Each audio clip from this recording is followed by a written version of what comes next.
மோ ஏமா சோகமா இருக்க? உங்க அப்பா என்ன திட்டாருடா, அதான். அவருக்கு வேற வேலை இல்ல. சரி, ஏதாவது காமெடி சொல்றா என்னோட மூட் அவுட் போறதுக்கு. கையும் காலும் தேஞ்சிடுச்சு, காரணம் வண்டி சறுக்கிடுச்சு. மா போமா, என் கிளாஸ் பொண்ணு ஒண்ணு போன் பண்ணிருக்கு, நான் பேசணும். செம்ம காமெடிடா டே, செம்ம காமெடி. நான் எப்போம்மா காமெடி பண்ணேன்? இப்போ பண்ணேல, ஒரு பொண்ணு போன் பண்ணிக்கிறேன்னு சொன்னேல.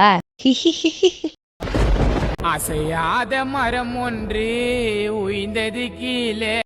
ஹே விஜயா, நேத்து உன் பையன் ஒரு பொண்ணு கூட போன் பேசிட்டே போனாண்டி. என் பையனா? அவன் அதுக்கு சரி பண்ணிட்டு வர மாட்டான்டி. அவர் மத்தவங்க கிட்ட காட்டின முகம் வேற, அவரோட நிஜ முகம் வேற.